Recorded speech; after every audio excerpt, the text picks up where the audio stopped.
Hey, what's going on, guys? It's Turin here, and today, guys, I'm here with another Total War Warhammer live battlecast. In this game, we're actually going to play the Greenskins against the Empire, and we're going to use AZHAG the Slaughterer. So I'm actually going to put him on Skullmuncher, which is actually really risky, but a lot of Empire players don't really go with that very heavy Air Force anymore, so I'm kind of hoping I can get away with it, but again, I might just get punished by it, guys. So we're going to go ahead and get the Fate of Buna. On top of that, maybe, yeah, let's get rid of Aspect of the Dread Knight. Let's keep Doom and Darkness and see if we can have some fun and maybe, like, push a high-value unit off the battlefield. So, you know what, maybe I actually get rid of Fate of Buna, and then on top of that, we're going to get a Night Goblin Shaman. We're going to get this, and let's see, so Sneaky Stealing seems pretty good. I'm going to get rid of that because I often just forget to use it, and we're going to get rid of these. We're just going to keep Itchy Nuisance because it's an AoE ability, and it's quite strong, and look how dirt cheap he is. He's literally like almost free, so... we're going to make this a bit of a fun build. We're going to get a Hammer of Gork, and we're also going to get... Do we want to get Doomdiver Catapult also? You know what, let's do that, and then on top of that, we're going to get some standard Gobos. We're going to go a little bit wide, and we're also going to get Savage Orc. So it's just going to be just like the Haggard Master Army. We're going to have a good time, guys. We're going to get 2 Goblin Big Bosses. Again, on the Spiders, they're pretty formidable. Man, we still have 3,000 left. It's so funny when you get like Gobbo armies. You just have so much money. So on top of that, we probably want to get some Black Orcs, I think. Do we? Yeah, maybe we get 2 Black Orcs. Why not? They're pretty good. And on top of that, we do need some Cav to defend our back line. So we're going to get some Orc Boarboy Biggins over here. And then we're going to get some... Although maybe I wanted to get some like Night Goblins too. Maybe we get like a surprise Night Goblin ambush, right? Like over in Vanguard. What map are we on? So we're on Prague, which is an interesting choice for that. I feel like I do need my my Gobbo firing squad also. That's probably something that's pretty important here. So, you know what? We're going to cut these guys. We're going to, just make this a very fun build. We're going to get the Crimson Killas. And on top of that, we're going to get some Night Goblin Archers, Durusty Heirs, and another group of Night Goblin Archers. So on top of that, we'll just spend our chevrons on our goons here, and hopefully they can do their thing. And yeah, this is a very strange army, guys. I really don't know how this is going to work out, but you know what? Maybe it'll catch my opponent off guard. That's kind of my hope here. But AZHAG, he can be pretty scary. Oh, I forgot to get his item too, the poison. Man, I'm such a fool. But the poison, he does have an item that can give him like a poison melee attack, which makes him pretty good as like a duelist. So like even against like a Karl Franz or something, AZHAG can go fisticuffs with the poison and Spirit Leech. You can really do well for yourself. So I'm hoping to like maybe like Doom and Darkness nuke one of his heroes off the battlefield. So I charge with AZHAG, I Spirit Leech, and then I use Doom and Darkness and maybe like Terrify it and then just like push it off right away. So that's kind of my hope there. But again, we'll see how it works out. And hopefully he'll probably have like Boris Todbringer in the sky or something. That's like the competitive metagame. But a lot of times they won't bring anything else other than that. So AZHAG can definitely go fisticuffs there. I don't know if he would win, actually. Probably not without the poison. But the poison might have turned the tide there. But we got a pretty wide army. We got some like Gobbos. We got all kinds of fun stuff going on, guys. So yeah, it's gonna be good. Thanks guys for joining. I appreciate your support. Hopefully you guys are enjoying the campaigns. We're gonna be doing another head-to-head. We're gonna do probably a Greenskins versus Dwarves after that. So definitely going to be a good time. And again, thank you guys all for your perpetual support. So yeah, just hanging out right now, experimenting with some Gobbos. Definitely fun. I used to use them quite a bit as like fodder units, but again, from a competitive sense, it's like you might as well just get Savage Orcs. They're only like 200 more, and they hit like trucks, and they have Frenzy and physical resist. But you know what? Guys? We're just going to do it. We're doing it live. In the wise words of Darth Sidious, we are going to do it and have a good time.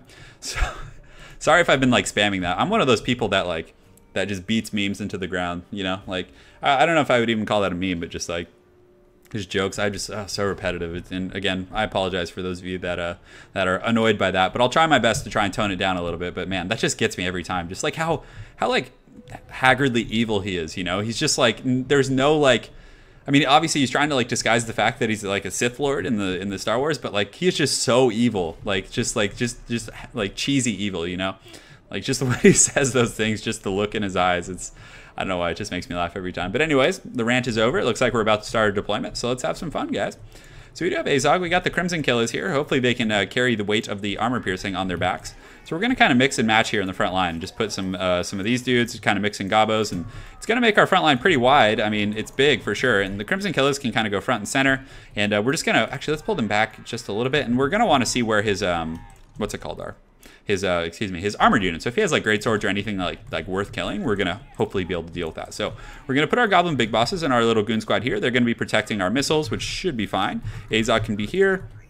This guy can kind of just be hanging out over here as well. And we do have the Hammer of Gork as well as a Doomdiver Catapult. So we should be able to do some, pretty good initial harass here. But man, I'm really excited for this army. It's like Greenskins have a really like dynamic roster, so there's so much cool stuff you can try. So Doom and Darkness. What happens? Oh, okay, so I don't think I can overcast that. No, I think you can, because yeah, the overcast icon doesn't actually appear until the battle starts. But His army's smaller. Obviously, I brought Gabos, so you know that's pretty much the only reason why. But the Crimson Killers are so cool. They're so incredibly awesome. So I'm hoping they perform. I mean, usually from my experience, they've kind of underperformed a little bit. And do they have a true anti-infantry bonus? They don't. It just says that. So I guess they do that because again, they do have like a splash mechanic, so they're gonna be able to cut through like infantry pretty quick. And yeah, they're so cool looking. I love those guys.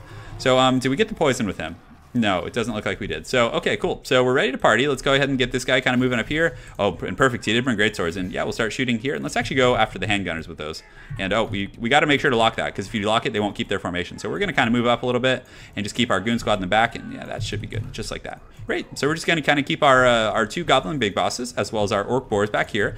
And he didn't bring a flying lord, so I'm not going to get punished by that. And well, who's his lord? So he does have a general of the empire. Oh, he has the sunmaker. Oh no, like the one situation in which that could be good would be against goblins. So it's going to shoot in here, but guys, we have a really wide formation, so it's not going to be like that punishing. If we had done like a very blobby, like kind of traditional infantry formation in that sense, it would have been much, you know, worse. So having the two siege pieces here actually isn't working out badly for us. Like, look at that. Those guys are getting taken down pretty hard.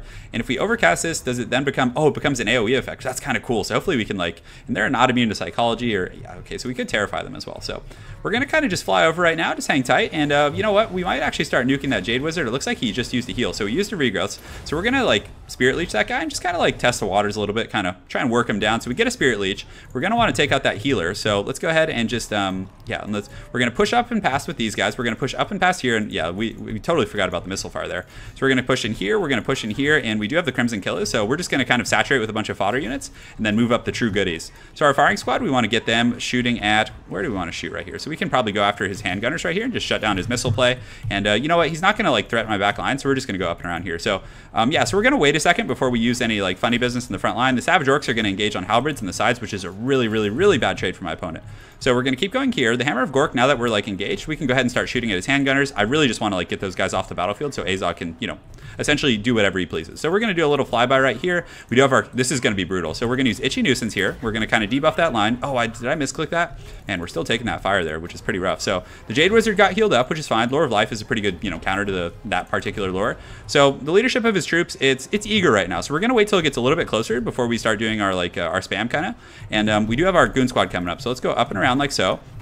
Our firing squad here is just absolutely devastating his handgunners. And the Hammer of Gork doing a very, very good job, so we're going to switch that there. We'll keep the Doom Diver shooting at those routing ones, which should be fine. So we're going to go ahead and use another Spirit Leech on, do I want to use the General of the Empire? He probably has a potion, so we're just going to try and take out his healing, because again, I feel like that's pretty important there. So let's go ahead and fly over here. Let's go ahead and pop this. And how is the leadership on these guys? They're confident. So they're at 54, so, you know, leadership hitting them right now isn't going to be that great. So we're going to go ahead and pop the Wah. We do have our Goon Squad coming, and let's get these Goblins, like, repositioned, because we don't want them to overextend. So we're going to actually pull back, like, right here, and then start shooting at his Lore of Life caster. So I can actually probably go after him here real quick. So let's actually do this. Now let's wait just a second. Let's get our cav up and around here, and we're actually going to see if we can like nuke that guy out real quick. So we're going to start focusing him. Oh, but it looks like our line did collapse here. So let's get these Savage Orcs back in here. That's a little bit of a bummer. He might be able to like push back there. So okay, so we're going to reposition these guys. We're going to start shooting here. Then we're actually going to charge in pretty aggressively here. I don't know if this is going to work out. And we're going to charge in. The Savage Orcs hopefully can keep those guys. And we're going to use Doom and Darkness here and just try and like leadership bomb him. So we get that ability. We knock him back. We use the leadership bomb right there. So that puts him down pretty low. And we're going to pull these guys around and jump on these. We'll get the Goblin Big Bosses and go after him as well. And it looks like his leadership is tanking pretty low. It's at 24. It's at 9. Can we get him off the battlefield? That'd be really nice, because from there, I think we can honestly just like keep him off. And it looks like, yeah, that fire, man, it didn't work as well as I thought he did. So let's Spirit Leech him here. Okay, so we get the Spirit Leech off. Looks like the Crimson Killers and the guys are doing pretty good for themselves. So we're going to reposition our missiles, because again, we are like taking a little bit of fire. The Doom Diver Catapult can start shooting here. The Hammer of Gork can start shooting at these ones. We do have some Gabo Spears coming back as well. So great. So AZHAG in here is able to like isolate the caster. So let's finish him off with like all of our goodies here. Because again, big high value unit there. And the Crimson Killers in here are probably just pimping it. Yeah, they got 63 kills. So good stuff. And we do have our Doom Diver Catapult and some Gabos doing their thing here. And we're able to just like swarm on his casters over here. So the handgunners and some of these guys. Okay, so we're able to finish that guy off. So let's get our pigs and just go in the back line and start going ham. I probably should have finished that Sunmaker soon, but I figured it would just like run out of ammunition. So we're going to go back here. We're going to keep the Goblin Big Bosses working on those guys. We do have our Goblin Firing Squad back online. So let's go ahead and start shooting at these Great Swords here. We'll start shooting at the Great Swords here.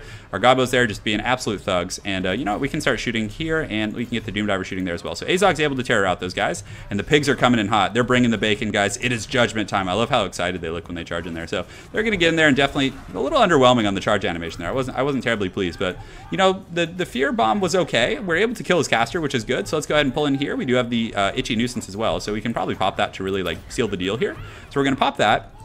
definitely getting some good variants there. And we're going to pull AZHAG in and go after these guys. And yeah, so let's get these Goblin Spears back in the front line. Our Savage Orcs performing really well against the Halberds. That's just like a huge, huge boon right there. So we're going to pull these guys over here. Then we're going to go ahead and get the Doom Diver shooting at his missiles just to keep him off the battlefield. And we'll get the Hammer of Gork shooting here. And you know what? That should be all she wrote. So yeah, AZHAG's pretty cool. Like, I like him. He's fun. I wish I had got the poison on him, but still. And the Crimson Killers, look how thug they are. Those guys are just straight gangster. They did a great job. So yeah, a bit of a funny build. He was probably expecting Black Orc spam. You know, that's kind of what it looks like. And I definitely didn't. So yeah, the Goblins, look at that, 17 kills. That's not bad at all, guys. Savage Orcs definitely underperformed. But again, if you had brought like Halberds and Flagellants, they would have been good. And the Crimson Killers did well. Goblin Firing Squad did their thing. AZHAG and the boys with the Spirit Leech in conjunction with the Itchy Nuisance was pretty good in the front line. So it was fun and cool. Props for my opponent for bringing the Sunmaker. So I would say neither of these builds are competitive. A competitive Empire build would definitely have a Flying Lord. Probably would have... yeah, I don't know what else. I mean, it would probably have Halberds and maybe some Flagellants or, I don't know, something else. Because, yeah, the Sunmaker isn't competitive. It's really fun, and I think there are some, like, niche matchups where it can really perform. But, yeah, it was a great match, man. Super fun. So, well played to my opponent. Do you even? Look forward to seeing you again on ladder. And hope you guys enjoyed this AZHAG cast. Have an excellent night, and take care.